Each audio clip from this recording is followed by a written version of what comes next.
Bonjour chers confrères, bonjour chers Africains, bonjour peuple de l'AES. Soyez la bienvenue encore dans ma chaîne. Bonne nouvelle encore, bonne nouvelle. Bientôt, très bientôt, je dis bien très bientôt, dans peu. Et nous espérons que l'AES s'agrandira. La jeunesse tchadienne est sortie massivement pour demander à leur président Déby de rejoindre l'AES. Les gars, c'est pas facile. L'AES, bientôt le Tchad dans l'AES. Peut-être des pourparlers sont en dessous, mais sachez que des bonnes nouvelles s'approchent. Très bientôt, des bonnes nouvelles. Le Tchad rejoindra bientôt l'AES. On va regarder ensemble la vidéo que j'ai concoctée pour vous.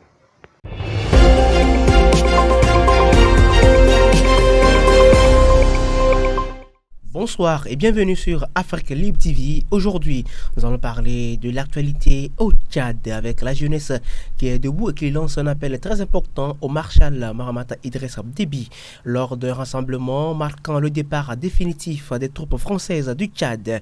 Les organisations de jeunesse ont lancé un appel pressant au Marshal Mahamat Idriss Déby pour que le pays rejoigne l'Alliance des États du Sahel le 31 janvier. Lors de cette cérémonie symbolique, le président du mouvement Les Jeunes, avec mille de bonheur et Mortordé, a formulé une demande explicite. Je cite: « Je voudrais rappeler au Marshal Mahamat Idriss Déby que la jeunesse qui le souhaite, qui le soutient tant avec impatience Je voudrais rappeler au Marshal Mahamat Idriss Déby que la jeunesse qui le soutient attend avec impatience quelque chose. Cette jeunesse interpelle le Marshal afin qu'il réfléchisse à rejoindre l'Alliance des États du Sahel. Yannick Kwame, bonsoir. Bonsoir Giraud et bonsoir à tous nos téléspectateurs. Voilà un appel très important et historique de la jeunesse tchadienne à l'endroit du Marshal Idriss Déby. Cet appel, peut-on quand même le considérer comme une volonté de rupture avec l'influence occidentale et un engagement pour une grande souveraineté nationale? Oui, tout à fait. Au Tchad, les mouvements citoyens, les organisations de jeunesse, les leaders d'opinion ensemble sont en train de pousser pour que le Tchad puisse intégrer l'Alliance des États du Sahel. Oui, c'est parce que les populations tchadiennes sont conscientes du fait que le Tchad a besoin de consolider les acquis qu'elle a obtenus, surtout en matière de souveraineté et d'indépendance réelle. Vous savez, chasser la France de son territoire, dire non à la France, dénoncer et les accords de défense. Il faut être garçon de prendre une telle décision. Ce n'est pas une décision facile, d'autant plus que on connaît tous les liens séculaires qu'il a toujours existé entre la France et le Tchad. D'autant plus qu'on sait ce que le Tchad représente pour la France en ce qui concerne les questions géopolitiques et géostratégiques. Donc c'est une décision vraiment allouée. Il y a beaucoup de présidents d'Afrique qui veulent également se départir de la France, se départir de l'influence française, mais qui ne peuvent pas, tout simplement. D'autres, c'est parce que d'autres manquent de courage. C'est parce que d'autres, peut-être, ont pactisé avec le diable. Et c'est difficile de rompre ce pacte. Donc voilà, il faut dire que le président, le maréchal Idriss Déby, a fait un travail remarquable. Et il faut qu'il fasse tout pour ne pas saper ses efforts consentis. Et ceci en se posant les bonnes questions, en prenant les décisions qu'il faut et surtout en nouant des alliances qui va profiter à son pays. Et quoi de mieux que de s'allier aux pays avec lesquels vous partagez les mêmes défis sécuritaires et les mêmes questions économiques. Donc voilà, aujourd'hui, le Tchad, s'il veut mener seul sa lutte contre le terrorisme, ça sera vraiment compliqué pour lui. Le Tchad seul est vulnérable, il est très vulnérable. On se souvient encore de l'attaque du 8 janvier où le maréchal Idriss Déby a fait l'objet d'une tentative de coup d'État. Donc, ça sera mieux que le Tchad appartienne à un cadre, à une alliance, à une confédération régionale où sa sécurité et sa stabilité vraiment sont protégées. Voilà. Amen Segla, bonsoir, bienvenue.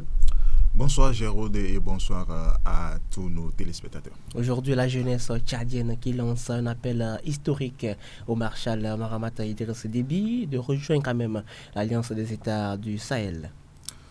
En dehors de la jeunesse tchadienne, c'est la jeunesse de l'Afrique, la jeunesse africaine tout entière, qui prône cette adhésion de leur pays aux idéaux de l'AES. Parce que ce n'est pas l'alliance en tant que telle que les gens voulaient. Mais c'est l'idéologie que prône cette alliance-là qui détermine aujourd'hui une indépendance réelle des États, une souveraineté, une autodétermination de ces États-là.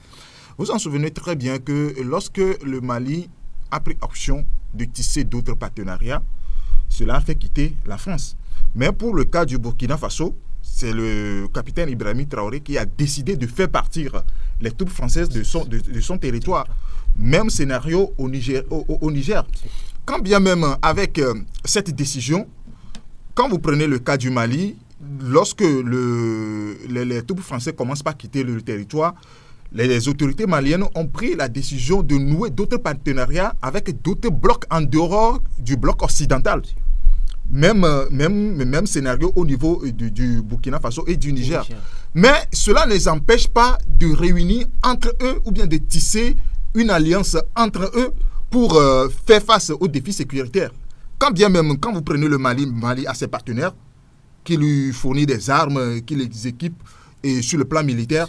Et quand vous prenez aussi le Burkina Faso, c'est la même chose. Mais ça ne les empêche pas d'unir leurs forces pour créer l'AES. Donc, quand vous prenez le Tchad aujourd'hui, quand vous prenez le Tchad, ce n'est pas un petit État en matière de lutte contre le terrorisme ou bien en matière d'équipement militaire. Mais du moment où le Tchad rentre en confrontation, mais seul, il ne peut pas le faire. Il va falloir qu'il rentre dans cette corporation-là pour être protégé un temps soit peu. Donc, si la jeunesse demande à ce que les autorités adhèrent à l'AES, c'est de bonne loi.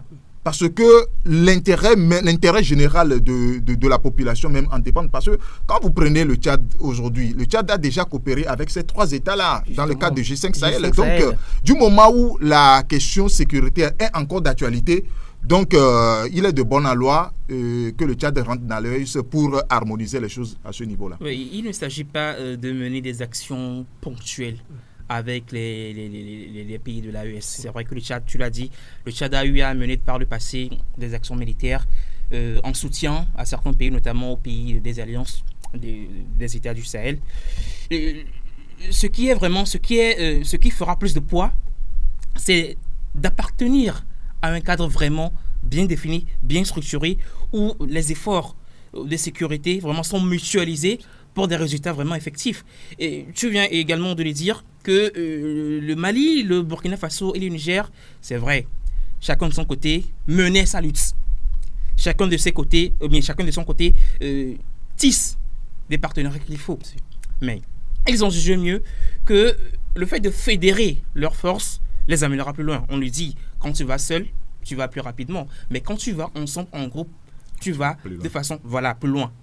Donc aujourd'hui, je ne sais pas si Idriss Déby, le maréchal Idriss Déby, serait inquiet par rapport à la menace de sa souveraineté. Il va se dire peut-être que s'il appartient ou bien s'il adhère à l'AES, la souveraineté de son pays sera en jeu.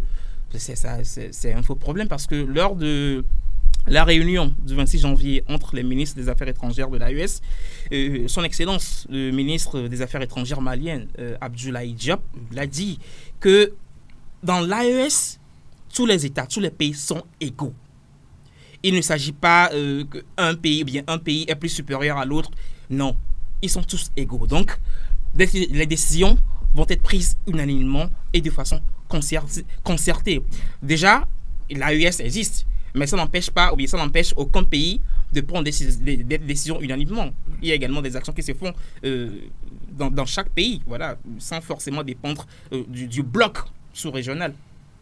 Donc, il appartient maintenant au Tchad. Soit, moi je vois deux scénarios. Soit il adhère à cette alliance, à l'AES. Soit il fait comme le Ghana. Il délègue un représentant ponctuel, permanent, près de l'AES, qui sera chargé de mener ensemble les négociations, de mener les discussions pour voir les actions à mener, surtout en ce qui concerne la lutte contre le terrorisme. Donc voilà. Donc moi j'appelle le maréchal Idriss Déby, il n'a qu'à réunir son parlement et prendre cette décision-là, vraiment une décision qui sera salutaire pour le pays, pour le Tchad. Voilà, merci. Justement, l'AES aujourd'hui se présente comme une alternative régionale pour renforcer la coopération militaire, économique et politique sans dépendre des anciennes puissances coloniales. Et Yannick, l'intégration du Tchad pourrait marquer un tournant géopolitique majeur dans la région. Effectivement, c'est ce que nous venons de dire, que si aujourd'hui le Tchad adhère à l'Alliance des États du Sahel, ça marquerait vraiment un tournant décisif dans cette région, surtout en ce qui concerne la lutte contre le terrorisme. On a toujours dit que l'armée tchadienne fait partie des armées les mieux aguerries du continent. Ils ont eu à prouver leur bravoure sur le terrain en effectuant des missions de paix, en appuyant, en servant de soutien à des pays. Donc si aujourd'hui cette armée-là rejoint l'armée de ces 3 pays qui forment l'Alliance des États du Sahel, ce sera vraiment un atout considérable pour les 4 pays, pour le Tchad et pour les 3 pays. Donc je crois que ce sera de bonnes guerres, et surtout sur le plan géopolitique. Aujourd'hui, si le Tchad adhère à l'AES,